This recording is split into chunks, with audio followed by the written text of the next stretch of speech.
تم کیوں بھول جاتے ہو کہ میں، لیکن اس سے کیا فرق پڑتا ہے؟ وہ اپنی بات جاری رکھتے ہوئے کہتا ہے، میں یہاں بھی رہتے ہوئے وہاں کی گلیوں اور کوچوں میں گھومتا رہتا ہوں اور وہاں کی یادوں کو کبھی فراموش نہیں کر پایا، اور یہ خواہش ہمیشہ دل کو کچوکے لگاتی رہتی ہے کہ کیا میں کبھی گوجر خان کے بازاروں میں گھوم پاؤں گا؟ کیا مجھے مری کی برف سے ڈھکی سر بفلک چوٹیاں دیکھنی نصیب ہوں گی؟ کیا وہاں کا برف کی طرح یخ اور شیریں پانی پینا نصیب ہوگا؟ کرشن گوپال ہمیشہ اشرف کے مذاقیہ لہجہ کو نظر انداز کرتے ہوئے اسی طرح جذبات کی رو میں بہتے ہوئے کہتا، یہ سب اتفاق ہے کہ میں ایک ہندو گھرانے میں پیدا ہوا اور تم ایک مسلم گھرانے میں، اگر اس کے برعکس ہوتا تو؟ اشرف محمود اسے چپ کرانے کی غرض سے کہتا، اچھا بابا اب اپنا لیکچر بند کرو، مگر کرشن گوپال پر ان باتوں کا کوئی اثر نہ ہوتا۔ وہ اسی طرح جذبات کی رو میں بہتا اپنے دل کے پھپھولے پھوڑتا رہتا، کیا ہم ہمیشہ اسی طرح دشمنی اور نفرت کے ماحول میں زندگی گزارتے رہیں گے؟ سرحدی پابندیوں نے ہمیں الگ تھلگ کر دیا ہے۔ اشرف پھر چند ثانیے چپ رہ کر وہ سوالیہ انداز میں اسے پوچھتا، کینیڈا کے لوگ بغیر کسی روک ٹوک کے امریکہ چلے جاتے ہیں اور امریکہ کے لوگ کینیڈا، انہیں کسی قسم کی دقت یا پریشانی کا سامنا نہیں کرنا پڑتا، مگر ہم 30 میل کا راستہ طے نہیں کر سکتے۔ اگر ملک کے قوانین ہمارے درمیان حائل ہیں تو امریکہ اور کینیڈا کے عوام کے درمیان کیوں حائل نہیں؟ وہ ایک دوسرے کے ملک میں بلا روک ٹوک کیسے چلے جاتے ہیں؟ اسی طرح وقت کا پرندہ اپنی مخصوص رفتار میں اڑانیں بھرتا رہا، اور پھر ایک دن کرشن گوپال کے والدین بھی کینیڈا اپنے بیٹے کے پاس آ گئے۔ ان کے آ جانے سے اشرف کا ان کے گھر آنا جانا اور بھی بڑھ گیا، کیونکہ اسے ان میں کوئی غیریت نظر نہ آئی اور وہ اسے بھی اپنے بیٹے کی طرح ہی چاہتے تھے۔ کرشن کے والد مدن گوپال فوج کے ریٹائرڈ کیپٹن تھے اور طویل مدت سے کینسر کے موذی مرض میں مبتلا تھے، اور وہ یہاں اپنا علاج کرانے کے لیے آئے تھے۔ وہ بڑے خوش باش اور ملنسار تھے اور بات بات پر قہقہے لگاتے تھے۔ ایک دن جب انہیں باتوں باتوں میں پتہ چلا کہ اشرف کے والد بھی پنجاب ریجیمنٹ میں صوبیدار تھے تو انہیں بڑی حیرت ہوئی، کیونکہ وہ اسی ریجیمنٹ سے وابستہ رہے تھے اور یہ ممکن ہی نہ تھا کہ وہ اس سے واقف نہ ہوں، اور وہ بھی ایسی حالت میں جبکہ وہ انہی کے علاقے کے رہنے والے ہوں۔ انہوں نے بڑے تعجب سے پوچھا، کیا نام تھا تمہارے والد کا؟ جی راجہ صابر محمود۔ ارے وہی نا جن کے بڑے بھائی راجہ خالد محمود ہاکی کے مشہور کھلاڑی تھے؟ جی وہی۔ ارے میں تو انہیں اسکول کے زمانے سے جانتا ہوں، وہ اسلامیہ اسکول کے کیپٹن تھے اور میں سناتن دھرم اسکول کا۔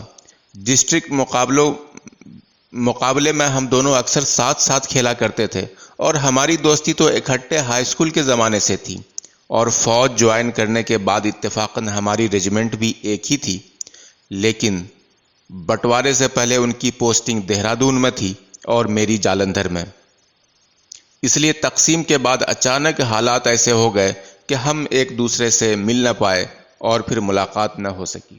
اس واقعہ کے بعد ان کی قربت مزید بڑھ گئی، اور پھر ان کی اس کے والد کے ساتھ خط و کتابت بھی شروع ہو گئی، جنہوں نے اپنے کئی خطوط میں انہیں اپنے ملک آنے کی دعوت دی تھی۔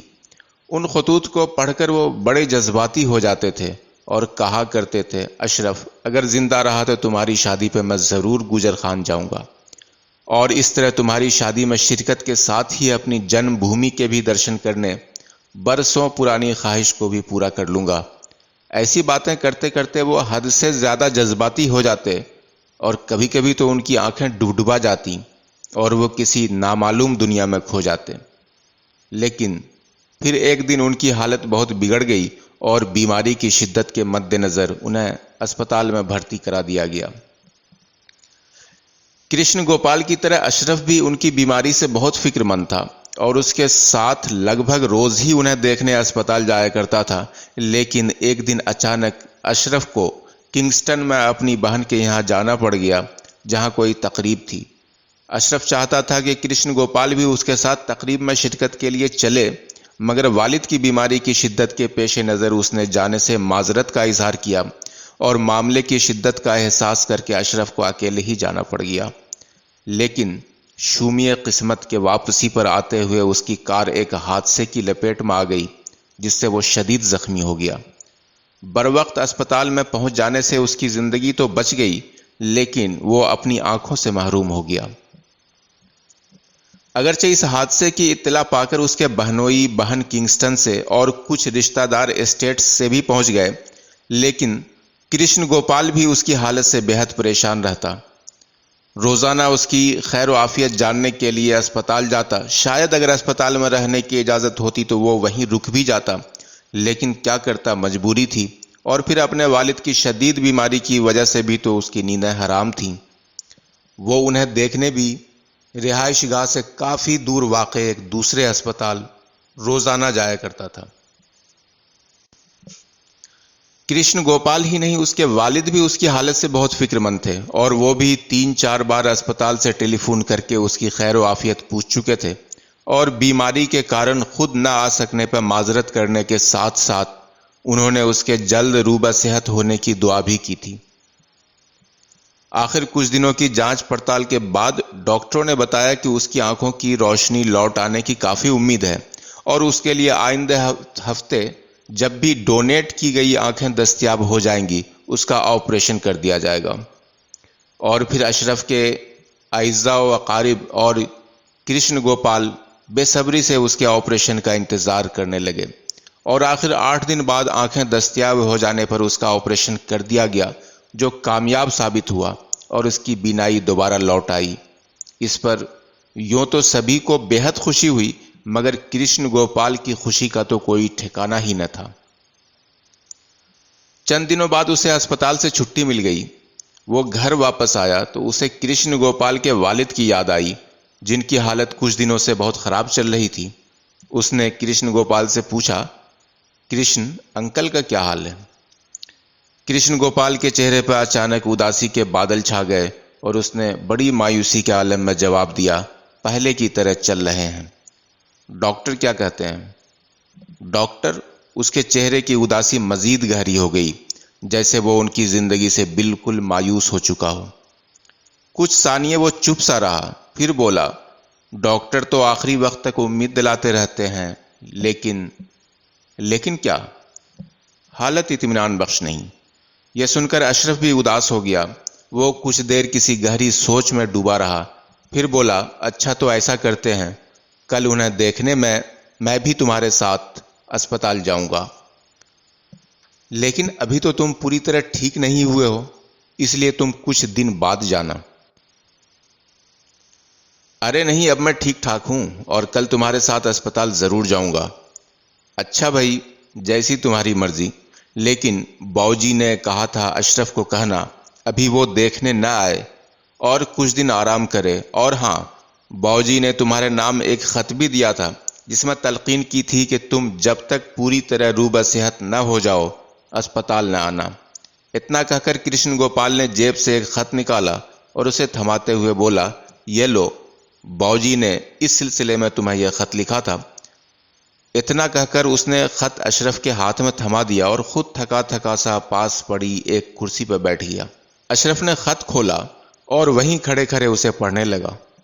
لکھا تھا، پیارے اشرف، یہ جان کر بے حد خوشی ہوئی کہ ڈاکٹروں نے چند دنوں بعد تمہارے آپریشن کا فیصلہ کر لیا ہے اور جلد ہی تمہاری آنکھوں کی روشنی واپس آ جائے گی، لیکن روشنی آنے کے بعد بھی کئی دن تک تمہیں آرام کی سخت ضرورت ہوگی، اس لیے جب تک تم پوری طرح روبہ صحت نہ ہو جاؤ آرام کرنا۔ اور ہاں، میں بیان نہیں کر سکتا کہ تمہاری اس بینائی کے واپس آنے پر میں کتنا خوش ہوں۔ تمہیں تو معلوم نہیں کہ ادھر ڈاکٹر بھی میری زندگی سے مایوس ہو چکے ہیں، یہ مجھے ان کے رویے سے محسوس ہو رہا ہے۔ اگرچہ وہ زبان سے کچھ نہیں کہتے، وہ غالباً میری زندگی سے مایوس ہو چکے ہیں، اور اب میں زیادہ سے زیادہ چند دن کا مہمان ہوں۔ لیکن یہ کوئی ایسی بات نہیں کہ جس پر حیرانی ہو، آخر کینسر کا مریض کب تک زندہ رہ سکتا ہے، اسے تو جانا ہی ہے۔ لہٰذا میں نے ڈاکٹروں سے استدعا کی ہے کہ اگر میں تمہارے آپریشن سے پہلے مر جاؤں تو وہ مہربانی کر کے میری ڈونیٹ کی گئی آنکھیں تمہیں لگا دیں۔ اس طرح ایک تو تمہیں نئی آنکھیں مل جائیں گی اور تمہاری بینائی دوبارہ لوٹ آئے گی، اور پھر میری برسوں کی یہ حسرت بھی پوری ہو جائے گی کہ میں ایک بار اپنی جنم بھومی کے درشن کر سکوں، وہ جگہیں دیکھ سکوں جہاں میں نے اپنا بچپن، لڑکپن اور جوانی گزاری تھی، مگر افسوس زندگی میں یہ ممکن نہ ہو پایا۔ چلو اب میری آنکھیں تمہارے توسط سے وہ سب کچھ دیکھ سکیں گی جنہیں دیکھنے کی خواہش لیے میں اس دنیا سے کوچ کر رہا ہوں۔ میں نے کرشن گوپال سے کہا ہے کہ میری موت کے بعد جب تم روبہ صحت ہو کر گھر آ جاؤ تو یہ خط تمہارے حوالے کر دے اور کہہ دے کہ میری خواہش کو جلد پوری کرنا۔ اور اس سے آگے اشرف کچھ نہ پڑھ پایا۔ اس کی آنکھیں ڈبڈبائیں اور الفاظ چیونٹیوں کی طرح اس کی پورنم آنکھوں کے سامنے رینگنے سے لگے۔